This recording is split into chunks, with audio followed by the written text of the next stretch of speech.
The mind is a very special place. Within it, you can have countless creative ideas, wonderful experiences, and best of all, so many things that you know in your life lie within your mind.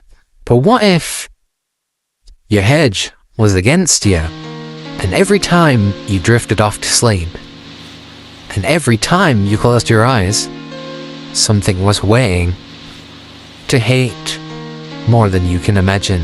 Well, in today's video, I'll be going over that exact thing. This is a very special episode as Blink and Awe has its own website that you can go to and read for yourself, which I will have linked down in the description below. But I've kept you here long enough. Let's get into the OC PowerScaling.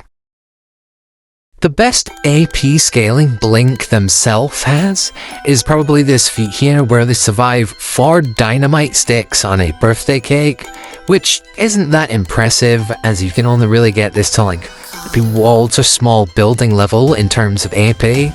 We don't really have any kind of reliable speed feats for Blink themselves, so I'm just going to move on to the much more powerful O. To understand how powerful O actually is, we first need to look at the cosmology of Blink O and Kuro.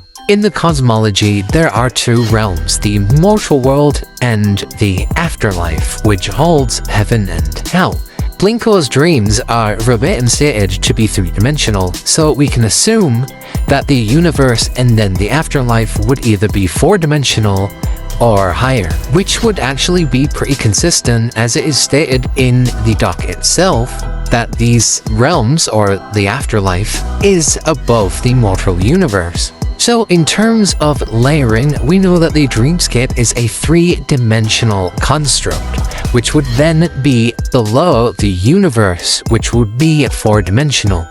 And above that would be the afterlife, or heaven, or hell, which would be 5-dimensional. Now that we've gone over the cosmology for this series, let's go into O's feats and how high they can reasonably get.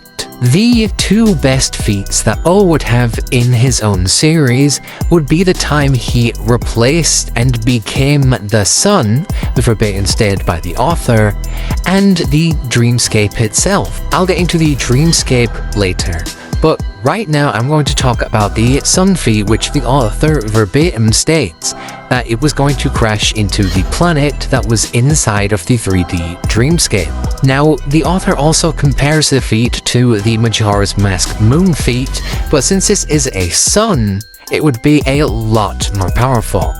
The calculations for if this was just a moon would be 6A or multi-continental to 5B planetary. Now we move on to the best feat in the series.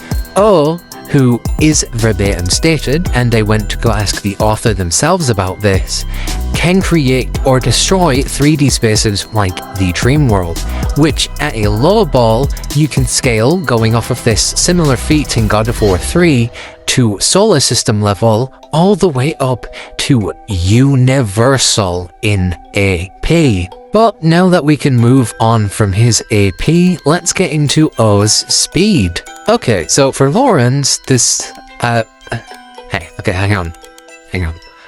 What do you mean there's not many lower end speed feats for the series? What? Really? That's all he has? Okay. Well, O has this one feat of turning around the entire void of the dreamscape, which, I mean, I guess in terms of like lifting power, turning an entire infinite realm in a finite amount of time would still be infinite speed, so infinite speed for O, I guess. Anyway, to wrap up on O's scaling, he should be at least multi-solar system level to potentially universal with infinite speed. I really hope you enjoyed the video, especially you, Mr. Several, but I'll see you in the next one. I've been OC, see you around.